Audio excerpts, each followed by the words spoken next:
Vítam vás v ďalšom videu. Rada by som hneď na začiatku zdôraznila, že deti nás nedokážu počúvať, kým nie sú vypočuté a kým im nepotvrdíme, že im rozumieme. Takže ak máme nejakú intenzívnu situáciu s dieťaťom, najskôr potrebujeme pochopiť, čo sa nám dieťa svojim správaním snaží povedať a potom dieťa uistiť, že mu rozumieme. Už toto samo o sebe dokáže dieťa výrazne upokojiť. Budú sa vďaka tomu cítiť v bezpečí a môžu s nami začať komunikovať. Deťom pomáha cítiť sa vypočuté a že ich berieme vážne, ak komunikujeme na ich leveli. To znamená, že si k nim môžeme sadnúť na zem, kvoknúť či prisadnúť si na gauč. Náš pohľad z hora môže pre dieťa znamenať pocit ohrozenia a blížiaceho sa útoku. Verím, že tento tip ste už mnohí počuli. To preto, lebo vie fakt urobiť pri komunikácii s deťmi pozitívny rozdiel. Zároveň je veľmi vhodné vyvarovať sa pri komunikácii s deťmi otázkam. Stalo sa vám niekedy, že ste sa dieťaťa opýtali, čo robíš? A ono rýchlo odpovedalo, nič. To je presne preto, lebo otázky nútia deti dať sa do obrannej polohy a teda sa nám s nimi nepodarí rozprávať rešpektujúco, ale sa náš rozhovor premení na akoby policajné vypočúvanie, kedy sa dieťa snaží skrývať, čo urobilo, pretože sa bojí, čo by sa mohlo stať, ak sa dozvieme pravdu. Kým je dieťa malé, tak sú to väčšinou maličkosti, ale čím je dieťa staršie, tak to môžu byť závažnejšie veci a ako rodičia by sme boli radi, keby sa nám dieťa s dôležitými vecami zdôverilo, aby sme mu v prípade potreby mohli pomôcť, poradiť či ho nasmerovať.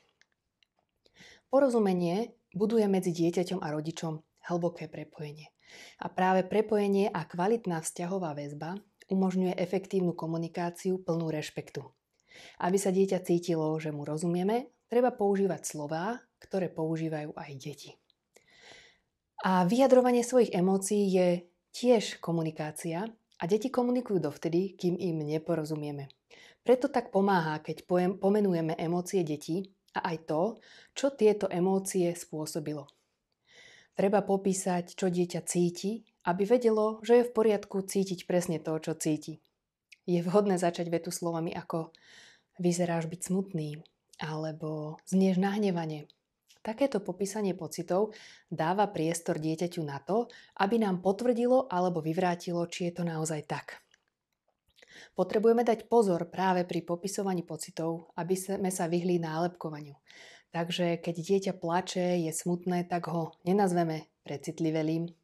Tým ho zaškatulkujeme a dieťa sa bude za také, aké ho nazývame, aj naozaj samé považovať. Treba sa preto vždy zamerať na konkrétnu situáciu a v žiadnom prípade ju nezovšeobecňovať na univerzálnu pravdu. Pretože aby deti videli svoje silné stránky, potrebujeme ich vidieť najskôr my, rodičia, a poukázať na ne. Skúsme teda vidieť vo všetkom, čo dieťa robí, jeho silné stránky a dieťa na ne upozorniť. Napríklad, dokončil si tie pucle až do konca, to vyžaduje trpezlivosť. Alebo zlomila sa ti ceruska a sama si ju zastrúhala, úplne samostatne. Čiže pozorujeme deti pri ich činnostiach a keď zbadáme nejakú pozitívnu stránku, v kľude a pohode ju okomentujeme. Tu len dávame pozor, aby sme dieťa znova nenálepkovali pozitívnymi hodnoteniami, ako ty si ale šikulka, alebo dobré dievča, či poslušný chlapec, usilovná včielka a podobne. Bolo štúdiami dokázané, že takéto pozitívne hodnotenia, aj keď by sa mohli javiť ako niečo prospešné, práve naopak, deti od činností, za ktoré sú takto chválené, odrádzajú. Pokračovať budeme v ďalšom videu.